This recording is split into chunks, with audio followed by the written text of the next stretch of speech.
Do we know if Russia did it on purpose? Russia right now is denying they did it at all. Russia says their official declaration. Russian MOD calls reports of missile strikes in Poland a deliberate provocation aimed at escalation. So they're already playing the propaganda game. They're accusing it of being a false flag attack. That's literally what that means. What they're saying. Does that mean that Russia didn't do it on purpose, or did do it, or did not do it? It doesn't mean anything. Let's be real. But the important thing to know, let's go over this Twitter thread on the topic. I think it's important to understand just what exactly struck, because we already have the reports on the missile. The remains of the rocket remind of the S-300 air defense missile.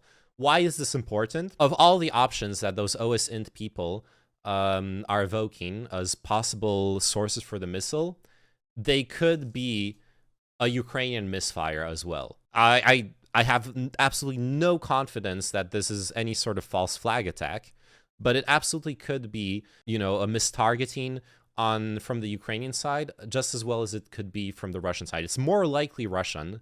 The reason why it's more likely Russian, outside of any other calculations, is simply that Russia is right now blasting Ukraine with missile strikes from east to west. When you're shooting hundreds of missiles into the country, it is honestly much more likely that the one missile that lands on the wrong side of the border is coming from you. However, this S-300 is an air defense missile. I'm pretty sure those are normally used against airborne, planes, stuff like that.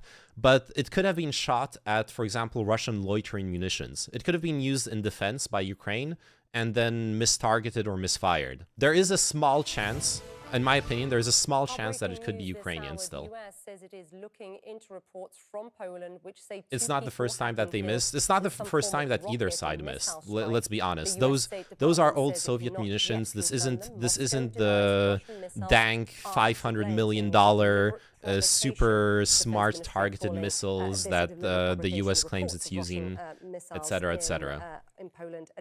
If it's in terms of Article 5 trigger happiness, and ironically it would be better if it came from Ukraine.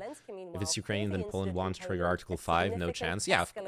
Imagine if Poland triggers Article 5 against Ukraine, and now NATO has to... Oh shit! Dude, that's actually the big brain reaction. Poland triggers Article 5 against Ukraine, NATO invades Ukraine, and annexes it as an autonomous NATO region that under democratic Zelensky control, and then Ukraine's part of NATO. That is the giga brain play right there. An excuse to get NATO troops in there. Obviously, I'm joking. That would be insanity. I'm just waiting for the Polish PR statement. That will definitely clear up what their optics are going to be. I doubt they've already decided what their response is going to be, but it will at least give us hints as to what that is. Ukraine, so that it's not possible for an errant missile to penetrate into Polish territory. So there's three sort of alternatives there. At least you've got to have some military response of moving those Patriot batteries closer to the border so that this can't happen again. That would definitely be... but really the larger question is, where's this going to go? That would definitely be an interesting... that would definitely be one of the weakest responses that NATO could do, but it would be the safest one. It would be to do exactly what he just described. Move Patriot missiles closer, deploy NATO troops into NATO bases all along the Eastern Front. Definitely something they could do. Now, President Zelensky has been very forthcoming today in what the appropriate conditions are for negotiation. And I think that all the Western nations would back those conditions up. Russia has to leave.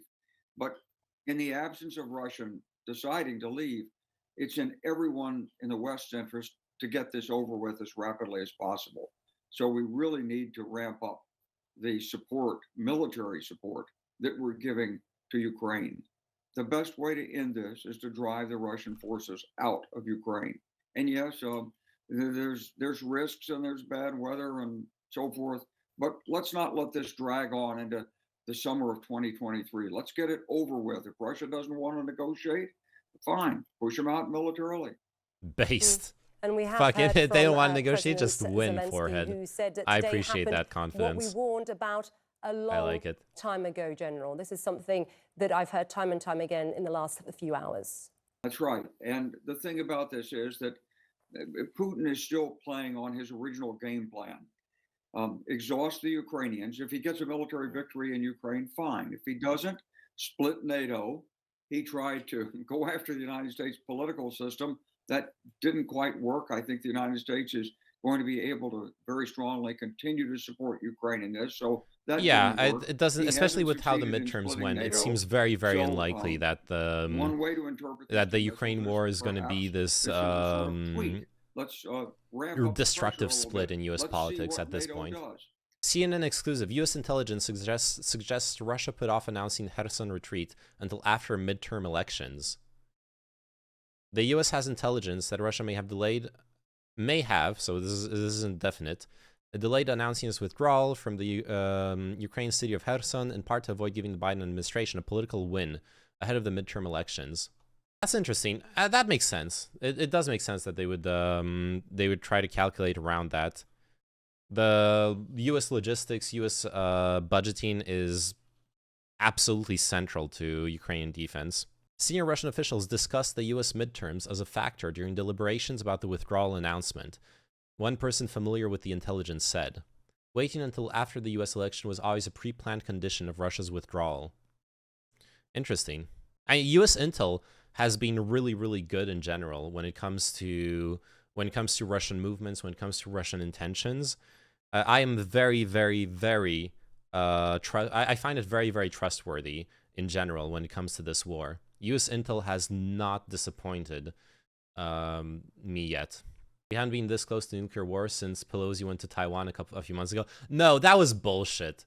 That was bullshit. There is nothing close to nuclear war with Pelosi going to Taiwan. Literally 2 days ago or yesterday, Biden met with Xi Jinping in Bali, and they were like best buddies.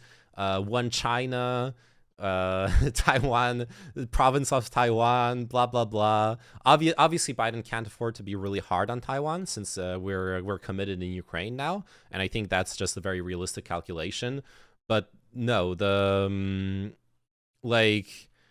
China, Biden has gotten Xi Jinping to concede accept the fact that the U.S. wants to have independent diplomatic relations with Taiwan, which, that's, for example, what it means to have Pelosi go to Taiwan.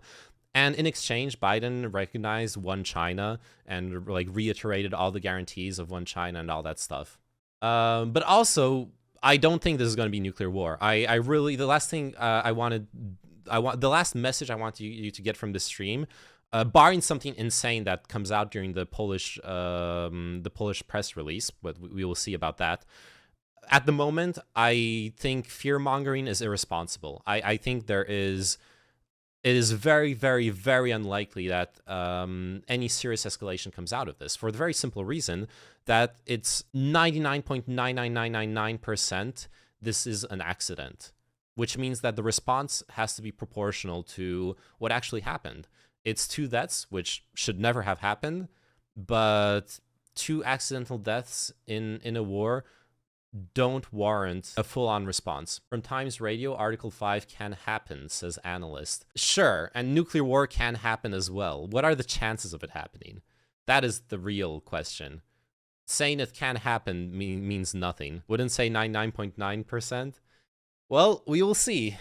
I don't think that there is a very good that there's a very clear path to Article 5 from this. I just don't see it. There is going to be an escalation, and that escalation, the general that CNN just interviewed, for example, what he suggested was deploying more troops to NATO bases near the border, deploying more Patriot missiles into Europe, those kinds of things.